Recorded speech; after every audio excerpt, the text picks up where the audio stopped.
1996, I'm at Florida State University. A knock comes on the door. I'm up there writing a story like I always am. And it's my friend Ryan Van Cleve from class. And he says, "Hey man, come on, I want to take you to a movie." I said, "No, I'm writing." And he said, "No, I'm taking you to a movie." And I was like, "No, come on, Ryan, I'm almost done with this story. I'm going to lose the end of it if I don't do it right now, so I need to stay here and write." And it finally became easier to just put a jacket on and go to this stupid movie with Ryan than to argue with him at the door. And so we go to the theater, and he's taking me to Scream. And sitting there in that audience, I really feel like the folds of my brain were reorienting themselves. Like all the homework I've been doing my whole life, watching endless amounts of slashers, was suddenly worth it. This was the test. Hello? Hi, Stephen. How are you doing, sir? I'm great. How you doing? I'm really good. Good. The delay's given me a breather, actually. I've just finished the day job, so Oh, nice, nice, just had a little downtime in between. nice. Um, so first of all, congrats on the show that you've obviously worked with Phil Gelat. Both myself and my colleague Howard found it really sort of fascinating. Mhm. And speaking of which, your early writing experience is fascinating because as we sort of find out, the first story you wrote was something that you yourself had doubted, but it went on to win a competition because you had a belief of a teacher, who sort of put it in for you. Now, that time, was your doubt rooted more in the type of content, or was it more a case of maybe imposters syndrome? And looking back, did that moment sort of give you more confidence, or is self-doubt something that you still kind of wrestle with, especially when you start a new project? No, it gave me confidence, I think. But to tell you the truth, I don't think I've ever really lacked for confidence. I've just always been too stupid to realize why this shouldn't work, so I do it anyways, you know? Um, I just always think, but it gets me in trouble too, because my whole life I stand on top of something and I think, if I do it just right, I can jump over and land on that. And one time out of 20, I can. The rest of the time, I'm going to the emergency room, you know? So starting new projects for me, it's always daunting because I only write novels that I think are like broken at the conceptual level. I don't see any use in writing a novel I know I can write because how am I growing as a writer? And so there is that doubt, but there's also always a suspicion that I can get lucky again, and that's what I gamble on is that suspicion that I can get lucky again. But when I was published that first story, not published, when I won that award for that first story, that told me at a time when I had like none enough money to buy a 99-cent Whopper on Sunday when they were 99 cents, that I could make a little money doing this, and that was amazing because I'd been telling lies my whole life, but I just been getting my wrist slapped for it. But here was a forum that I could actually buy some Whoppers with.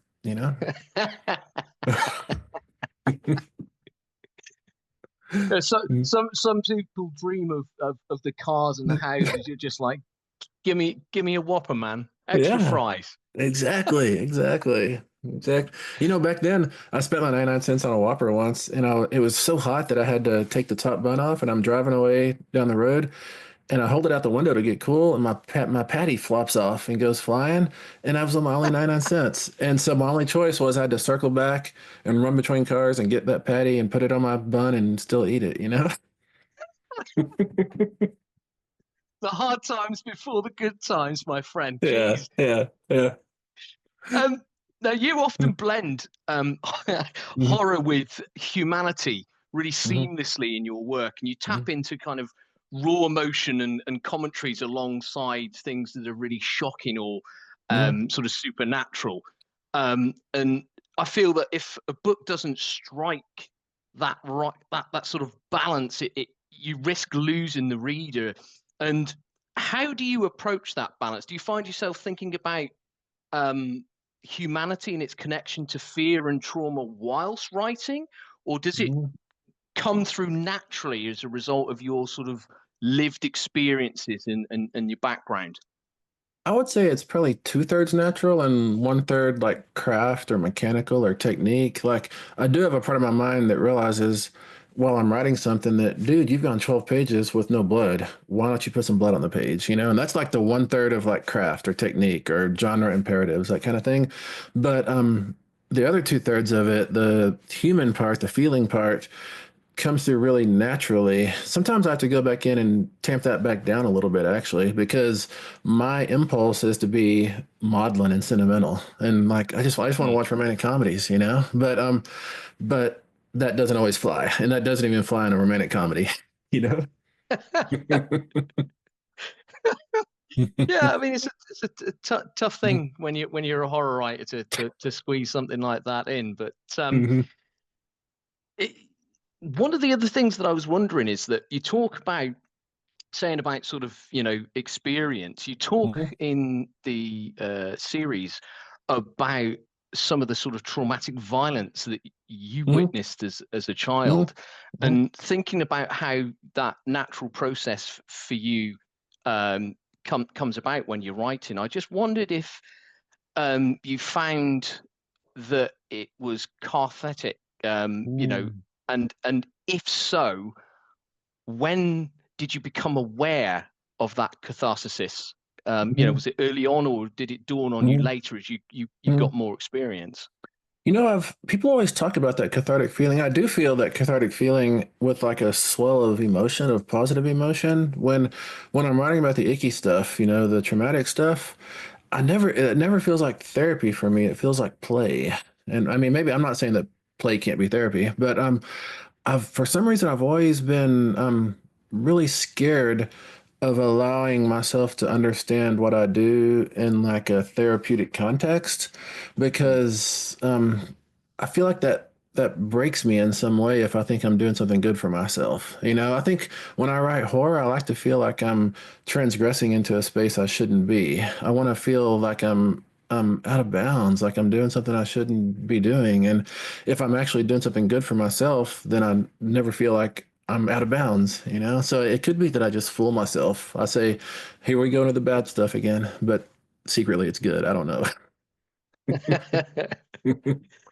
um, I believe Joseph Gourdet said that your style of writing is post-ironic, and I Mm, know that you talk about Scream and how much you hmm loved hmm that movie, and I was hmm wondering how much the impact of that film had on your had in terms of influence on your writing style. Was that something that you consciously took on board, or did it just naturally work its way in?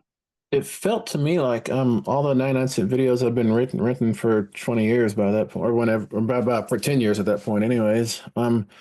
And I had stored in my head. I felt like they were like in a reservoir, and Scream was the thing that put a chink in the dam so they could all flood out, if that makes sense, you know? Yeah, totally. And it was wonderful, and it felt like liberating. I guess Scream felt liberating. But it's neat that you say post-ironic because you know, the novelist or the writer David Foster Wallace, he got called he got called two things. Like he was part of that post-ironic movement, but he was also what they call it, like new sentimentalism or something like that. And you know, his Infinite Jest came out, I want to say, right around the same time as Scream did. So I think Mm, that the culture was like pressing down on writers in a way that the same stuff was leaking out in different quadrants, different genres, you know? mm, And I was all over all those books that were coming out in 96, 97. I was all over Scream. And so, yes, they both imprinted themselves on like my writerly DNA so deeply. And it does in retrospect feel like license. Initially, it felt like imitation, you know, like somebody else is doing this. I think I have the ability to do exactly what they're doing. But of course, anytime you try to um, like use someone else's voice or delivery method, you think you're doing it perfect, but really you're accidentally putting your own stamp on it because you can't help it, you know. And to anyone else, it looks wildly different. To you, it feels like, oh, this is yeah. when I was trying to do Scream 2, you know. Interesting. You mentioned that point about stamping your own voice in it, because the horror Mhm, genre is obviously a hugely popular and pretty crowded mhm, place. mhm, mhm, And you're known for putting, as we've just discussed, your own unique spin on familiar tropes. Mhm. was wondering how you strike the balance between paying homage to your influence whilst avoiding the line where you might kind of step over and maybe overdo it. Yeah, no, that's good. I think of all genre, not just horror, but like specifically the slasher, say, as a carousel ride.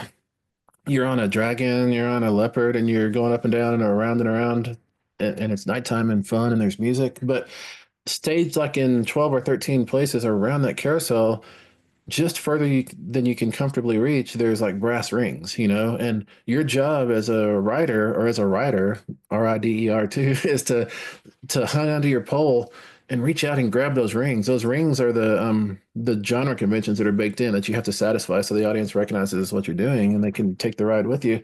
But between those brass rings, you can change animals, you can do whatever you want, and you can have freedom. As long as you stick to the scaffolding, you can have so much play in between. And that's what I love. I mean, I love satisfying the requirements, but I love those moments between as well. I just love it all. That's cool. I just wanted to come back to Scream a moment, if I may, Hmm. because I think I'd probably Hmm. be remiss if I Hmm. don't ask you about your thoughts on the latest entries in the franchise, Yeah. especially with the recent sort of announcements of various actors, Yeah. including obviously Matthew Lillard I know. and his character as Stu, somehow coming Yeah. back Yeah. from seemingly death. I don't know how they're going to Hmm. work that in. Hmm. You know, what do you think about those developments? Well, people with really keen eyes are able to screen cap him out of a laptop screen in number five, if I remember correctly.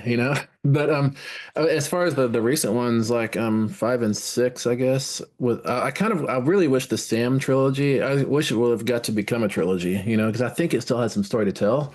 Hmm. But things fall apart, so it goes. But yeah, I'm all for Stu coming back. That should be a blast. The big question is, will he come back as like a projected ghost like Billy did, or will he actually like Yeah. get processed out of some facility and be back in the world? And who knows what he's gonna do?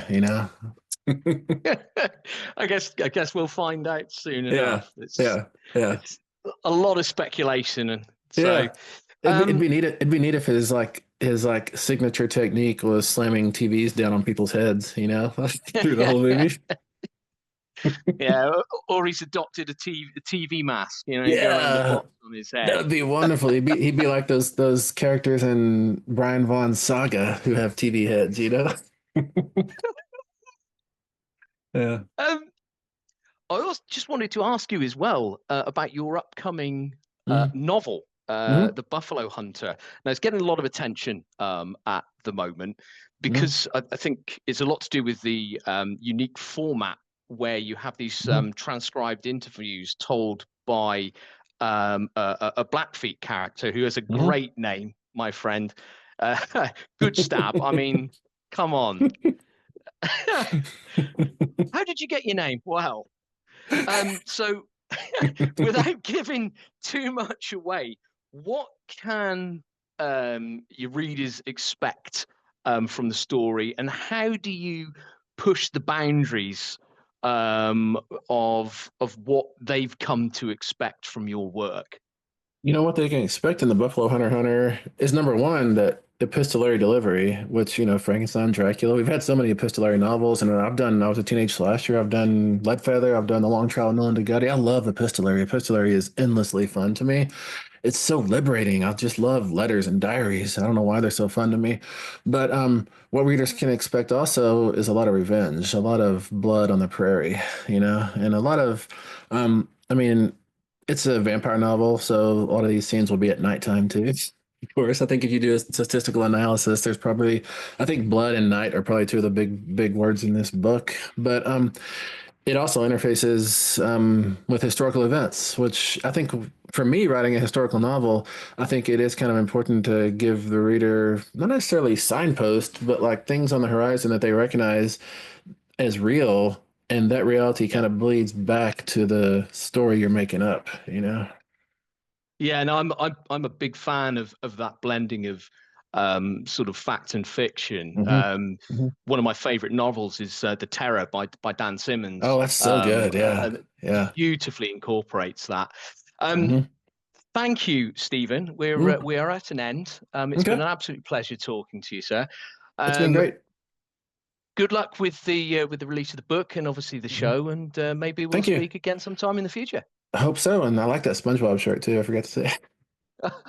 Yeah, there you go. This is all part of the process. Don't worry. This is a baptism we all understand in blood. That cathartic self-realization when you finally take up that machete or that axe or that chainsaw, and that way you don't smile in that slowed down instant when your hand closes on the grip of that machete, on the handle of that axe, the way your lips are set in a grim line when you pull the ripcord on that chainsaw. It's one of the more perfect moments there is, yes. But at what cost, right?